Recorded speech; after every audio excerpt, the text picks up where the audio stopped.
If you're looking to shift the flow of battle, control the pace of the fight, or just transform into a giant Vajra Titan, then look no further because today I have a guide all about TianHai in NARAKA Blade Point. Hey everyone, it's OSK, and today we're going to be going over all the basics of our favorite monk and really get down to why you should play TianHai in your NARAKA Blade Point games. TianHai has a kit full of ways to regain control of your fights and dominate your opponents in convincing fashion. Not everyone can play TianHai to perfection, but those who do will find themselves coming out on top with a decisive bell or stomp to the face.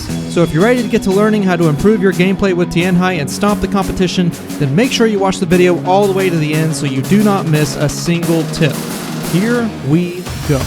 Starting with TianHai's main skill, Divine Bell is a defensive tool that can be used for defense against both melee and ranged attacks. It is designed to grant you a turning point in most of your engagements. Like all character skills, the Divine Bell has 3 variations. The basic Divine Bell you start out with will clang both your opponent's basic attacks and focus attacks, giving you a brief window opportunity to gain the upper hand just after the stun. This is very useful if you're getting comboed on the ground, as you can use it at any time and it will block all melee damage and reflect ranged projectiles back at your opponents. You'll want to use it often to snowball your way to victory. The second variation of Divine Bell is called Counter, and it works much like a regular counter except better. Instead of a short delay from counter, the Divine Bell will offer the same protection during the entire duration, giving you a greater opportunity to disarm your opponents and take control of the battle from there. However, you must be careful as you cannot activate it while being stunned by basic attacks. It will also block ranged projectiles just like the basic Divine Bell. The third and final variation of Divine Bell is called Blast, and instead of a clang or counter, this bell lets you completely knock down your opponents a decent distance away, giving you the ability to follow up with a ranged weapon, space your opponent for a melee attack, or run away a bit easier. However, just like the second variant, you cannot use this while in hit stun. The bell also offers the universal reflection of ranged projectiles, and overall is a good substitute for the other 2 options if you're looking to completely reset a fight. There are plenty of ways to play TianHai due to the different functions of the Divine Bell, but they all revolve around having the ultimate defense in NARAKA Blade Point. Unlike some characters, you cannot just throw out your skills and hope for the best. Instead, it's important to time your abilities carefully in order to provide the best result for your NARAKA Blade Point gameplay. TianHai's ultimate is called Titan's Call, letting you transform into a giant Vajra with increased health and rampage around the battlefield with new attacks and abilities. The transformation itself also heals you back to full health and can be cancelled at any time. As a Vajra, you can grab players close to you, reach out with a range grab to bring players within your grasp, and devastate your opponents with a heavy stomp on a cooldown. Fun fact, did you know that a Vajra can grab anyone out of their ultimate? A pretty handy tool in a close fight. A Vajra can grab up to 2 players at a time and can toss them around for heavy damage.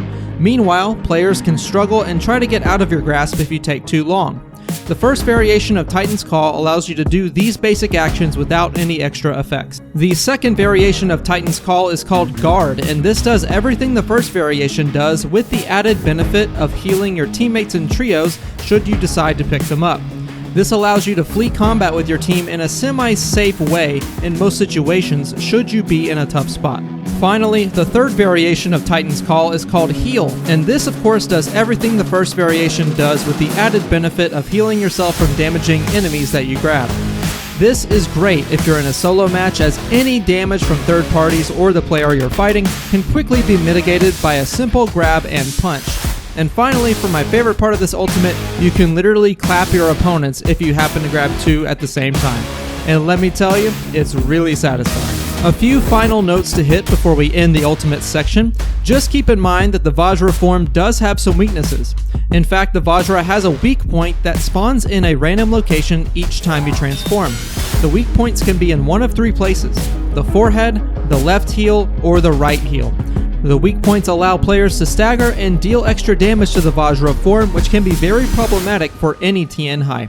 Another thing to keep in mind is that the health that you get from the Vajra form will transfer over to your normal health bar, meaning you can heal with the Vajra form and deactivate it for a quick health boost, or you can even die as a Vajra, so you need to be extra careful and smart with how you use it. Furthermore, the amount of health you gain with the Vajra will differ depending on what game mode you're in. Vajra health will be less in solos than in trios, and the health will adjust depending on how many players are left in your trios game, so keep that in mind. And finally, for the last basic tip of TianHai's ultimate, if you find yourself in a fight with another Vajra, there's actually a hidden rock, paper, scissors system you can take advantage of in your Titan versus Titan battle. Your new stomp ability will beat a close range punch, the punch will beat a ranged grab, and the ranged grab will beat the stomp. The window for attack is pretty tight, but if you time it right, you'll push the enemy Vajra back and deal extra damage. Overall, TianHai's ultimate gives you plenty of options to control the pace of battle, whether through offense or defense, and you should definitely try him for yourself to see how he can help you stomp the competition. If you enjoyed this short Hero Spotlight showcase, I do have a link in the description where I myself break down TianHai a bit further with advanced tips, so please be sure to check that out, and a big thank you to NARAKA Blade Point and 24 Entertainment for allowing me to do TianHai's Hero Spotlight. But anyway, hope you enjoyed the video, and I will see you all out there.